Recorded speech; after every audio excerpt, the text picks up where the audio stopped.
Okay, but basically, you know, with a bear bell, I didn't see any bears. I'm glad to say, very happy to say that you don't need to see them. The wilderness is so beautiful anyway. You can see them from a distance anyway, at different points anyway. Yeah, if you're travelling alone though, yeah, do take the bear bell and other precautions, you know, spray and stuff. Okay, though, stay together if you're in a group. I mean, not, yeah, and try and, you know, make it a comfortable journey for everybody.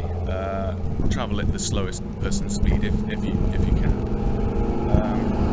Sweet, check this out. Yeah, distraction number 3. Okay, though, we've covered all that.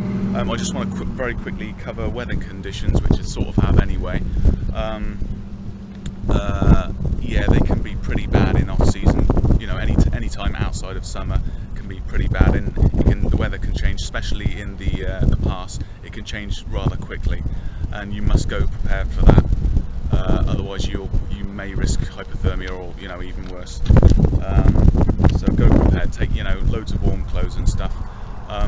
Even if you're going to stay in the actual cabins and cookhouses, which you're not supposed to, even if that, and you plan your routes and you definitely, you know, will reach all of your destinations on time, do take a 2-man tent with you, because just in case you get stranded somewhere in between those points, it is a shelter, even though mine's not a brilliant one, because yeah, it was 15 English pounds, which is, you know, you don't expect much for that, and being yeah, just a normal one, it was quite high, and if I had pitched it up in the pass, I would have probably, in the wind picked up, it would have probably acted like a sail, and I would have, you know, my journey would have continued, but inside the tent, you know. Okie dokie, rain we've covered plenty of times, but yes, try and stay dry, it helps. Nature, obviously, yeah, you're going through somebody else's back garden. This beautiful, you know, country. And I'll just hang on a sec. I'll just show you, you know, that. I don't know if you can see it there, but there's the actual. Well, not past the gas station. I'm not on about that. There's the massive cruise ship. We're just going to walk down the road a little bit.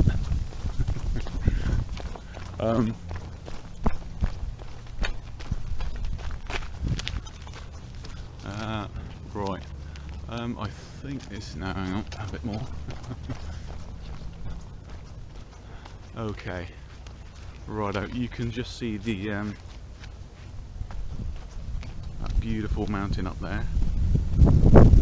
Right, that mountain bit range there, that's, well, not range, it's sort of, you know, bitty bot thing. That's in between Skagway, which we're in, and the actual trailhead in Hawaii.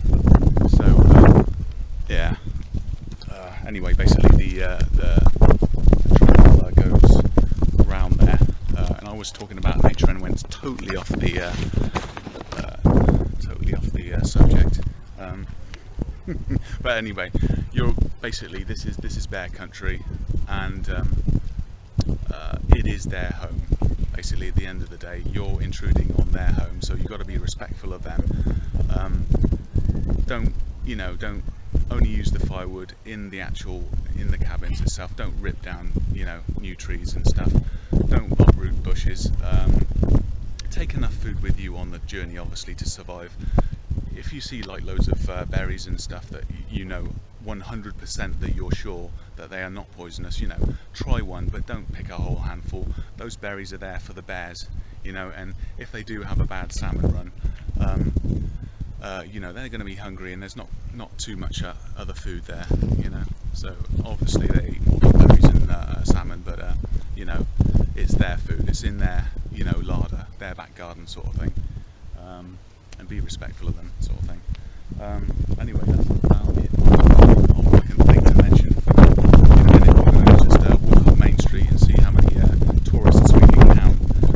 There is, I think, one, maybe two, yeah, 2 cruise liners. And one's absolutely massive. It's the size of one of these, the size of one of these mountains. But anyway, that's it for the Klondike Gold Rush National Heritage Park. It's been fantastic. I wish I could have shown you more of the trail on video, but that's why you have to do it yourself, really. But yeah, just basically go prepared. Try and go in summer if you can. Going in summer, it will cost you $50 for an actual trail permit, and they only allow 50 people on the trail per day.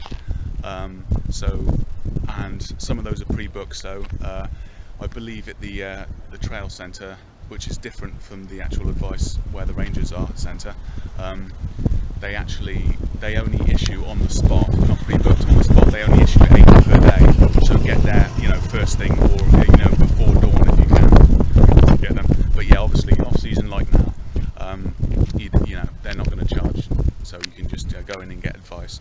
But yeah, be prepared for the trail, be prepared for weather, be prepared for possible bear encounters. I know I've gone on and on about bears, even though it's their country and stuff. You can never be too safe, but bears don't want anything to do with us. At the end of the day, they will try and avoid us. Just use your bear belt, use your common sense, stay safe, be prepared for take enough food, for God's sake. Most people, or fit people, maybe not so much me, or people that have done this trail before can do it easily in 3 days. I would budget 4.5 to 5 days. That's way over, target and all that, but take at least 5 days worth of food for yourself per person, okay? Yeah, that's it, that's me. It's really sunny here now. I've got less than 2 hours to make it to my ferry. I've had a bit of trouble actually. All the ferries that were running, because all the end of the season has changed, I can't actually get to Seawood or Valdez or anywhere where I actually want to go. I'm actually going to have to backtrack on the ferry to Juneau now and probably get a flight out of there, because there's obviously, as you know, there's no roads going out of Juneau. It's sort of self-contained. I did put an advert on the local sort of internet, the town internet web, to actually and had a look on all the billboards for the seasonal staff leaving town, if I could just do basically a lift share with them sort of thing, but didn't hear anything back from that. So I thought I can't afford the time to stay here anymore, so I'm going to get the ferry down to Juneau and then yeah, on to Seawood. But the next time you guys will probably see me, apart from in 2 minutes time for part 6, just walking up the high street for a little bit and checking it out, will probably be, it'll either be in another national park, or it will be floating down another about a 7-day section of the Yukon River. And in that we'll just go into sort of like camping conditions and safe stuff, making camp and other things actually on a water trail. Okay then. Yeah, anyway, I'll say goodbye for now. It's been a pleasure, and I'll see you guys soon. My name's Rob Satchell. Cheers.